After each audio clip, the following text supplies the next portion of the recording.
Hello and welcome you all dear students. JKSSB की तरफ से जो एडमिट कार्ड्स यानी जो लेवल 1 एडमिट कार्ड्स थे जो कल रिलीज होने थे, कल वो नहीं ऑफिशियल वेबसाइट पे अवेलेबल हुए। आज वो कुछ टाइम पहले ही अवेलेबल हो चुके हैं। आप अपने एडमिट कार्ड्स जो हैं ऑफिशियल वेबसाइट से डाउनलोड कर सकते हो।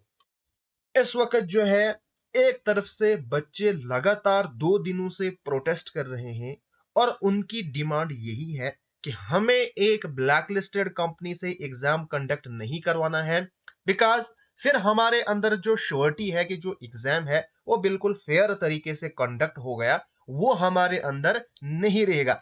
बिकॉज ये जो कंपनी है इसका ट्रैक रिकॉर्ड ही ऐसा है। बहुत सारे बच्चे ये कह रहे हैं कि आपकी स्पेकुलेशन है कि ये स्कैम करेगी।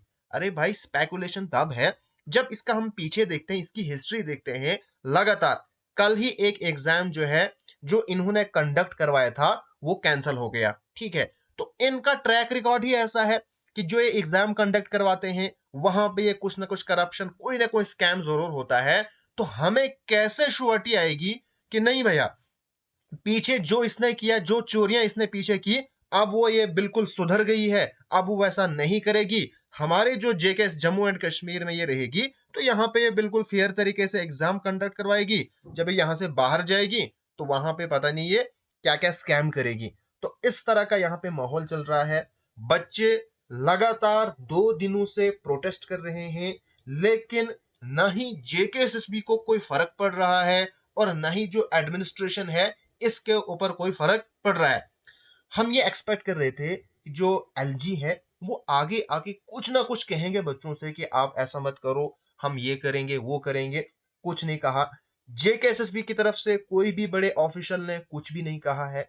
बच्चे इस वक्त दरबदर हैं, ना वो पढ़ पाते हैं और ना वो कुछ कर पाते हैं। एक बहुत ही खतरनाक सिचुएशन है इस वक्त बच्चों के लिए। बिल्कुल डिप्रेशन में बहुत सारे बच्चे हो चुके हैं, बिकॉज उनको कोई समझ ही नहीं आ रहा है। अगर वो एग्जाम देंगे भी तो उनको ये कॉन्फिडेंस ही नहीं है कि यार ये जो हमारी जो कंपनी है जो एग्जाम कंडक्ट करवाई है, क्या ये फेयर तरीके से करेगी। क्योंकि इनका जो ट्रैक रिकॉर्ड है वो है ही वैसा। तो बच्चों को यकीन आएगा कहां से। और एक साइड से जो कोर्ट की जजमेंट है वो भी अभी नहीं आई है, और जो जेकेएसएसबी है वो अपने फुल मूड में है। यहां तक तो मुझे लगता है फिर कि जेकेएसएसबी को पूरा पता है कि कोर्ट हमें कुछ नहीं कर सकता है, जो हम चाहेंगे वैसी ही जजमेंट आएगी। अगर जेकेएसएसबी को ऐसा लग रहा है तो फिर जेकेएसएसबी को सीधा बता देना चाहिए था कोर्ट में कि भैया कोर्ट में केस मत डालो, हमें एग्जाम करवाना है, चाहे तुम्हारी जजमेंट कुछ भी आई। तो फिर इस तरह से सीधा बता देना था। वरना अगर जेकेएसएसबी को भी कोर्ट की जजमेंट का मतलब उसी के अकॉर्डिंग अपना सिस्टम चलाना है, तो फिर कोर्ट की जजमेंट का वेट करना चाहिए था उनको। कोर्ट की जजमेंट तो कुछ भी हो सकती है ना, वो जेकेएसएसबी के हक में भी आ सकती है और बच्चों के हक में भी आ सकती है। अगर कल को जो कोर्ट है उसकी जजमेंट बच्चों के हक में आ गई तो फिर ये जो एग्जाम कंडक्ट करवा रही है ये तो फिर एक मॉक टेस्ट बनेगा ना। बच्चे इतने इतनी दूर से आके एग्जाम देंगे, 5-6 हजार रुपए उनके खर्च हो जाएंगे। कहां से लाएंगे वो पैसे इस अनएम्प्लॉयमेंट के दौर में, जहां पे वो मजदूरी करके थोड़े थोड़े पैसे जमा करके फिर उनको पता है कि हमने एग्जाम देने जाना है, हम ये पैसे जमा रखेंगे।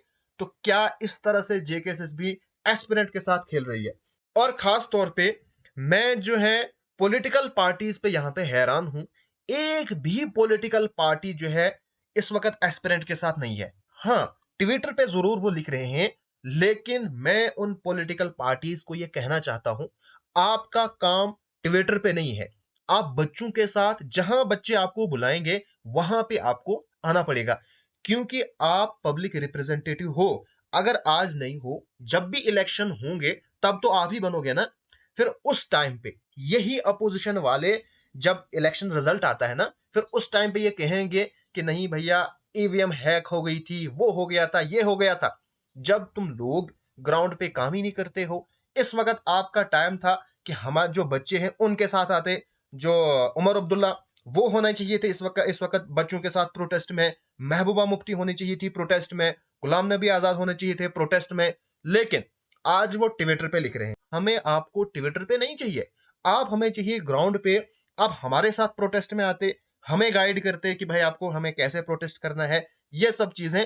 लेकिन इस वक्त जो रूलिंग मतलब एक हिसाब से जो रूलिंग पॉलिटिकल पार्टी है वो भी हमारी बात नहीं सुन रही है, और जो ओपोजिशन है वो भी हमारी बात नहीं सुन रहे हैं। बस ट्विटर पे एक दो लफ्ज लिख दिए तो इससे कोई भी फर्क पड़ने वाला नहीं है। जिस तरह की हमारी जो हठधर्म एडमिनिस्ट्रेशन है, इनको ट्विटर से कोई फर्क नहीं पड़ता है। अगर ये जो पॉलिटिकल पार्टीज हैं ये हमारे साथ बच्चों के साथ प्रोटेस्ट में आते तो जरूर कुछ ना कुछ फर्क पड़ता। लेकिन ये अपने घरों में बैठे हैं, और जब इलेक्शन आएगा तो उस टाइम पे फिर हमारे पास क्या ऑप्शन है?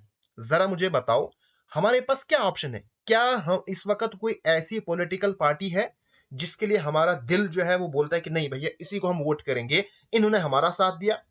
ट्विटर पे लिख रहे हो, आप हमारे साथ ग्राउंड पे आओ, फिर आप हमें इस वक्त खुश करो, फिर जब वो टाइम आएगा तो हम आपको जरूर खुश करेंगे। लेकिन इस वक्त हमको सभी की जरूरत है, हमें सपोर्ट करो। बाकी जो बच्चे हैं उनको मैं एक चीज सजेस्ट करूंगा, प्रोटेस्ट के साथ साथ आप जो है अपनी प्रेपरेशन भी कंटिन्यू रखो। आपने 2 ढाई साल मेहनत की, कुछ ही दिन है और प्रेपरेशन करते रहो।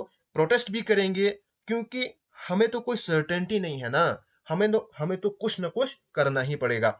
इसलिए प्रेपरेशन करते रहो और दिल में ये सोचो, क्योंकि जब हमारे पास जो लास्ट होप होती है ना, वो अल्लाह ताला ही हमारी लास्ट होप होता है। और अंदर से ये भी सोचो कि जो मेरी किस्मत में होगा वही मुझे मिलने वाला है, और साथ साथ में प्रेपरेशन भी और प्रोटेस्ट भी हम करते रहेंगे। So all the best.